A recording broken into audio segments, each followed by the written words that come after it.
जो उपेक्षित है, वंचित है, जो दलित है, जो दमित है, जो समाज के हाशिए पर खड़े हैं, जो लगातार अपने हकों के लिए लड़े हैं, उन सब लोगों के लिए ये जगह किसी काशी या काबा से कम पवित्र नहीं है। पाँव रखते ही दिल में मचा शोर है, दीक्षा भूमि की मिट्टी कुछ और है, दीक्षा भूमि की मिट्टी कुछ और है। तो हम जो दीक्षा भूमि में आए हैं, बाबा साहेब आम्बेडकर के अनुयायी है, तो हमें जो प्रेरणा मिली है उनसे, और हमें जो प्रेरणा है वो हमारे बच्चों को भी पास ऑन होनी चाहिए। जो भीमराव थे भिवा, तो उनको पढ़ने के लिए भी स्कूल में नहीं बैठाया जाता था, स्कूल के बाहर बिठाया जाता था और पानी पीने के लिए उनको मनाही करी जाती थी। तो ये जो पूरा संघर्ष जो है वो बाबा साहब ने अपने त्याग और समर्पण से हमें यह सम्मान दिया है। बाबा साहब का जो संघर्ष है, जब तक हम आने वाले पीढ़ी को बताएंगे नहीं, तब तक उनके अंदर में जोश, जुनून या जो भी शैक्षणिक, धार्मिक और सामाजिक उत्तेजना आएंगी नहीं। यही वो पवित्र भूमि है जहां इतिहास ने करवट ली थी। इसी जगह से ये ध्वनि निकली थी कि मानव मर्यादा से बढ़कर कुछ भी नहीं होता, कोई धर्म भी नहीं। आज संविधान निर्माता बाबा साहब आम्बेडकर की जयंती है। उनका जीवन, उनका संघर्ष, उनका जीवन संदेश हमारी सरकार की 11 साल की यात्रा का प्रेरणा स्तंभ बना है। ये नागपुर की दीक्षा भूमि है, वो पवित्र भूमि जहां 14 अक्टूबर 1956 को डॉक्टर भीमराव अंबेडकर ने हिंदू धर्म त्याग कर बौद्ध धर्म स्वीकार कर लिया था। डॉक्टर अंबेडकर समाज के दबाए सताए लोगों के लिए जिंदगी भर लड़ाई लड़ते रहे। उन्हें लगता था कि हिंदू जाति अछूतों के साथ अच्छा बर्ताव नहीं करती। वो खुद को भी उसी जातिवादी सामंती सोच का शिकार मानते थे। उन्होंने कहा था कि मैं एक हिंदू के रूप में जन्मा जरूर हूँ, लेकिन मरूंगा नहीं। 14 अक्टूबर 1956 को डॉक्टर अंबेडकर ने हिंदू धर्म त्याग कर बौद्ध धर्म का स्वीकार कर लिया। नागपुर की जिस तपोभूमि पर अंबेडकर ने अपना धर्म बदला, वो आज दीक्षा भूमि के नाम पर विख्यात है। अपनी जिंदगी के बिल्कुल आखिरी मोड़ पर धर्म का चोंगा उतार फेंकने वाले डॉक्टर अंबेडकर को दलितों का दर्द बचपन से खलता था। अपने ही समाज में एक बड़े तबके को मानवीय अधिकारों से वंचित देखकर डॉक्टर अंबेडकर की वैचारिक बेचैनी बढ़ती जा रही थी। 1924 में 33 साल के अंबेडकर इंग्लैंड से वकालत की पढ़ाई पूरा करके भारत पहुंचे। यहाँ दलितों के उत्थान के लिए बहिष्कृत हितकारिणी सभा बनाई। सबसे पहले वो चर्चा में तब आए जब मनुस्मृति की प्रतियां जलाई। 1927 में डॉक्टर अंबेडकर ने महार सत्याग्रह आंदोलन का नेतृत्व किया। इसके तहत कोंकण क्षेत्र के महार कस्बे में तालाब का पानी अछूतों को भी मिले, इसके लिए आंदोलन किया गया था। तब महार सत्याग्रह के मंच पर मुख्य तस्वीर महात्मा गांधी की थी। तब एक तालाब में जाकर अंबेडकर ने सैकड़ों समर्थकों के साथ पानी पिया और उस तालाब के पानी में अपनी पीड़ा और संताप को बहाने की कोशिश की, जो उन्हें बचपन से मिली थी। इस दर्द को समझने के लिए आपको मध्य प्रदेश के एक छोटे से शहर महू ले चलते हैं। तारीख यही थी, पर साल था 1891। अंग्रेजों की गुलामी थी, मगर समाज का एक तबका ऐसा था जिन्हें अपने ही धर्म में गुलाम बनाकर रखा जाता था। उन्हें अछूत कहा जाता था, यानी ऐसे लोग जिन्हें छुआ भी ना जा सके। जिस देश में पत्थर में भी भगवान का वास माना जाता है, उस देश में अगर एक इंसान को अछूत बना दिया जाए तो उसकी दर्द और वेदना कैसी होगी। इसी दर्द और वेदना से मुक्ति दिलाने वाले मुक्तिदाता का जन्म यही महू में हुआ, जिन्हें भीमराव अंबेडकर के नाम से जाना गया, जो बाद में बाबा साहेब डॉक्टर भीमराव अंबेडकर के नाम से भी मशहूर हुए। ये वो दिन है जब बाबा साहेब के विचारों को हर एक भारतीय अपने मन में, अपने मस्तिष्क में उनको बसाकर उन सिद्धांतों पे चलने की प्रेरणा लेता है। मुझे लगता है डॉक्टर बाबा साहेब भीमराव अम्बेडकर जी एक ऐसा नाम है जिन्होंने ना सिर्फ हमारे संविधान को बनाने का काम किया, बल्कि उनके सिद्धांतों की वजह से ही आज हमारे देश के ऐसे वर्ग के लोग मुख्य धारा के साथ जुड़ने की सोच रख पाए जिनको लंबे समय तक हाशिए पे रखा गया था। जब अंबेडकर मशहूर हो गए तो उनमें महात्मा गांधी की भी दिलचस्पी बढ़ी। भारत के दोनों सार्वकालिक महान व्यक्तित्व एक साथ दलितों के उत्थान के लिए काम कर रहे थे, लेकिन उनके रास्ते अलग थे। एक अंबेडकर थे, दूसरे गांधी।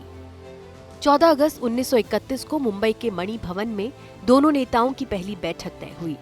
वहां अंबेडकर ने आरोप लगाया कि कांग्रेस की दलितों के प्रति सहानुभूति औपचारिकता भर है। गांधी ने अंबेडकर को मातृभूमि के लिए संघर्ष करने वाला एक महान देशभक्त बताया। इस पर अंबेडकर का जवाब था, गांधी जी, मेरे कोई मातृभूमि नहीं है। कोई भी स्वाभिमानी दलित या अछूत इस भूमि पर गर्व नहीं कर सकता, जहां उसके साथ बिल्लियों और कुत्तों से भी बदतर बर्ताव किया जाता है। अंबेडकर हमेशा उच्च वर्ण और वर्ग के लोगों को यही बताने की कोशिश करते रहे कि हम भी इंसान हैं तुम्हारी तरह। इसलिए वो गांधी से सहमत नहीं हुए। वो दलितों के लिए बेहतर भविष्य चाहते हैं। आजाद देश होना चाहिए, यह संकल्प है, लेकिन दासता की बेड़ियों से न केवल देश को बल्कि पूरे समाज को मुक्ति भी मिलनी चाहिए। यह संकल्प चरितार्थ करने के लिए वे निकले तो उसका परिणाम भी देश के सामने है। दलितों के हितों का सवाल ही अंबेडकर के कांग्रेस से टकराव का कारण बना।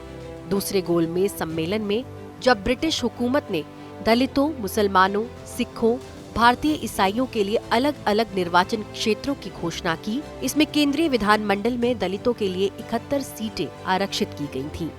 गांधी ने इसका विरोध किया। वो दलितों को हिंदुओं से अलग करने के लिए कतई तैयार नहीं थे। इसके विरोध में गांधी ने वायसराय को खत भी लिखा, लेकिन ब्रिटिश हुकूमत पर गांधी के विरोध का कोई असर नहीं हुआ। तब गांधी आमरण अनशन पर बैठ गए। उस वक्त वो पुणे की यरवदा जेल में बंद थे। 22 सितंबर को अंबेडकर गांधी से मिलने के लिए यरवदा जेल में गए। अंबेडकर ने गांधी से कहा कि आप हमारे साथ अन्याय कर रहे हैं। इस पर गांधी ने कहा कि आप जो कह रहे हैं उससे मैं सहमत हूं, लेकिन आप चाहते हैं कि मैं जीवित रहूं। जब गांधी की जिंदगी का सवाल आया तो अंबेडकर ने हथियार रख दिए। फिर 24 सितंबर 1932 को अछूतों के लिए 147 से ज्यादा सीटों के आरक्षण के साथ पूना पैक्ट हुआ। अंबेडकर का रास्ता गांधी और कांग्रेस के रास्ते से अलग रहा। 1942 में वो वायसराय की काउंसिल के सदस्य बन गए। 1946 में जब संविधान सभा का गठन हो रहा था, तब मुंबई से अंबेडकर ने चुनाव लड़ा, लेकिन हार गए। तब बंगाल के दलित नेता जोगेंद्र नाथ मंडल और मुस्लिम लीग के नेता हुसैन शहीद सोहरावर्दी की मदद से अंबेडकर बंगाल के खुलना से चुनाव लड़कर संविधान सभा में पहुंचे थे। लेकिन विभाजन के बाद जब खुलना पाकिस्तान का हिस्सा हो गया तो अंबेडकर के सामने संविधान सभा में पहुंचने की चुनौती आ खड़ी हुई। कांग्रेस के नेता नहीं चाहते थे कि अंबेडकर संविधान सभा में आए, लेकिन गांधी चाहते थे। गांधी ने राजेंद्र प्रसाद और वल्लभ भाई पटेल को बुलाकर कहा कि मुझे हर हाल में अंबेडकर संविधान सभा में चाहिए। इसके बाद कांग्रेस ने मुंबई में अपने एक नेता M.R. जयकर से इस्तीफा लिया और उनकी जगह अंबेडकर को लड़वाया, जितवाया और संविधान सभा में भेजा। गांधी की ही पहल पर अंबेडकर को संविधान की ड्राफ्टिंग कमेटी का चेयरमैन बनाया गया था और गांधी के ही कहने पर नेहरू मंत्रिमंडल में बतौर कानून मंत्री अंबेडकर की एंट्री हुई थी। लेकिन 1948 में गांधी की हत्या के साथ राजनीतिक परिदृश्य बदलने लगा। यूं तो 11 अप्रैल 1947 को ही अंबेडकर ने संविधान सभा में हिंदू कोड बिल रखा था, जिसमें विवाह, तलाक, संपत्ति और उत्तराधिकार से संबंधित हिंदुओं के नए कायदे कानून बनने थे। लेकिन बिल का विरोध शुरू हुआ। अंबेडकर के बिल के पक्ष में तब नेहरू थे, लेकिन कांग्रेस के तमाम नेताओं के विरोध के बीच वो बिल सिलेक्ट कमेटी में भेजना पड़ा। लेकिन बाद में यही हिंदू कोड बिल अंबेडकर के कांग्रेस से बाहर आने का कारण भी बना। 1951 में जब ये बिल दोबारा संसद में पेश हुआ तो विरोध इतना हुआ कि बिल धड़ाम से गिर गया। इससे अंबेडकर इतने आहत हुए कि उन्होंने कानून मंत्री के पद से इस्तीफा दे दिया। इसके बाद अंबेडकर मुंबई पहुंचे अपने दम पर एक नई राजनीति करने के लिए। मुंबई को डॉक्टर बाबा साहेब अंबेडकर ने अपनी युद्ध भूमि बनाई। युद्ध भूमि जहां वो एक ऐसी लड़ाई लड़ रहे थे जिसे वो जीत नहीं पाए। यहाँ से चुनाव लड़कर वो सांसद तो जाना चाहते थे, लेकिन उन्हें वो सौभाग्य नहीं मिला। उन्हें सिर्फ हार मिली। लेकिन कुछ हार ऐसी होती है जो हजारों जीत से ज्यादा महान और ज्यादा गौरवशाली होती है। वाटरलू के मैदान में नेपोलियन हारा था, ये सबको पता है, लेकिन जीता कौन ये कोई नहीं जानता, क्योंकि दुनिया नेपोलियन को जानती है। दुनिया जानती है कि बॉम्बे उत्तर सीट से अंबेडकर चुनाव हार गए थे, लेकिन जीता कौन ये काफी चंद लोगों को ही पता होगा। ऐसे में डॉक्टर बाबा साहेब अंबेडकर की हार भी उनकी महानता का प्रतीक बन गया। डॉक्टर अंबेडकर ने अपनी पार्टी बनाई शेड्यूल कास्ट फेडरेशन। उसके टिकट पर उन्होंने उत्तर मुंबई सीट से अपनी किस्मत आजमाने का फैसला लिया। कांग्रेस ने अंबेडकर के खिलाफ नारायण काजरोलकर को मैदान में उतारा। चुनाव के नतीजे आए तो सभी लोग चौंक गए, क्योंकि बाबा साहेब अंबेडकर को 1,23,576 वोट मिले, जबकि काजरोलकर को 1,38,137 वोट मिले और इस तरह 14,561 वोटों से अंबेडकर चुनाव हार गए। अब सवाल उठता है कि क्या कांग्रेस ने जानबूझकर अंबेडकर को हराया था? कांग्रेस ने उन्हें अपमानित किया। दो बार उन्हें चुनाव हरवाया। कांग्रेस की पूरी सरकार उनको उखाड़ फेंकने में लगी थी। उनको सिस्टम से बाहर रखने की साजिश की गई। जब बाबा साहब हमारे बीच नहीं रहे तो कांग्रेस ने उनकी याद तक मिटाने की कोशिश की। अंबेडकर को कतई नहीं लगता था कि वो भी चुनाव हार जाएंगे। इस हार से उनको सदमा लगा, लेकिन अपने हकों और उसूलों के लिए लड़ने वाले अंबेडकर ने हार नहीं मानी। उन्होंने 2 साल बाद 1954 में भंडारा में उपचुनाव हुआ तो वहां से चुनाव लड़ा, लेकिन वहां भी उनको हार ही मिली। इससे अंबेडकर को गहरा झटका लगा। उनकी सेहत पहले से ही खराब रहती थी। इन दो हार से वो और ज्यादा हिल गए।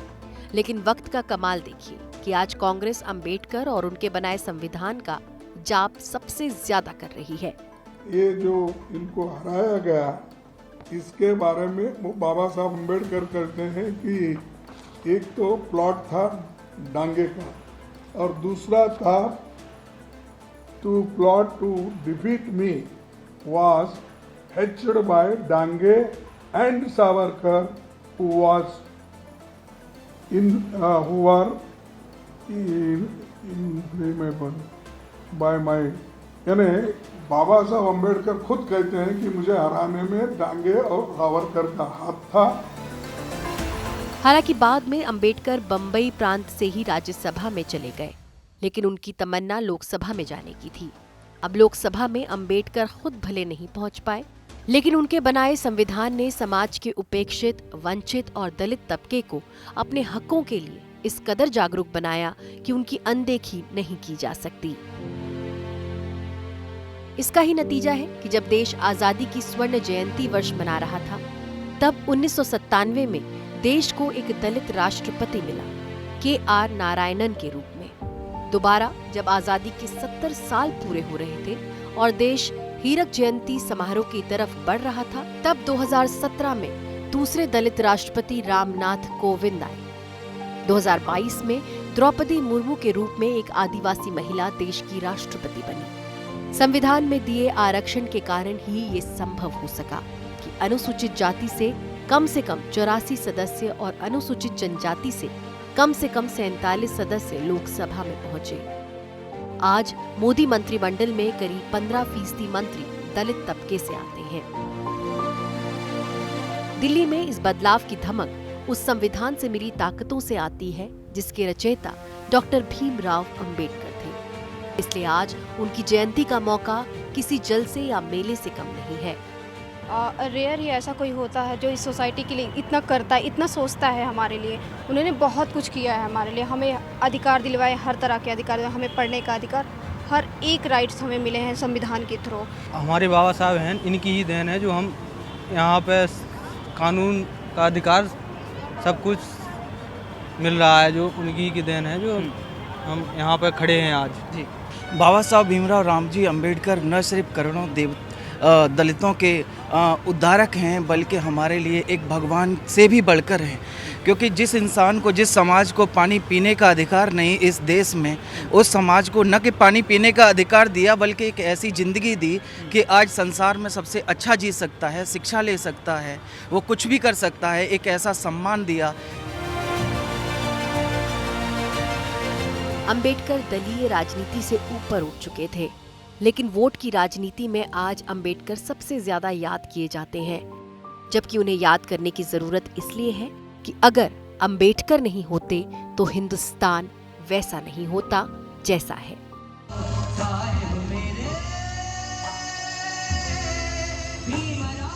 इस दिल्ली की राजनीतिक फिजा वैसी नहीं होती जैसी है, ये लोकतंत्र भी वैसा नहीं होता जैसा है। अगर भारत दुनिया का सबसे बड़ा और मजबूत लोकतंत्र है तो उसका श्रेय जाता है डॉक्टर भीमराव अंबेडकर के रचे हुए संविधान को। उसी संविधान को सिर्फ माथे पर लगाकर ये हिंदुस्तान दुनिया में तेजी से उभर रहा है। इसी दिल्ली ने संविधान निर्माता डॉक्टर भीमराव अंबेडकर का परिचय भारत की जन जन से कराया। तो पहले कानून मंत्री के रूप में डॉक्टर अंबेडकर एक ऐसी शख्सियत बनकर उभरे कि फिर कोई दूसरा कानून मंत्री उनके साये के बराबर में नहीं रहा। लेकिन यही दिल्ली 6 दिसंबर 1956 की उस रात को नहीं भूल पाती जब अपने ही घर में निद्रा में डॉक्टर अंबेडकर चिर निद्रा में विलीन हो गए।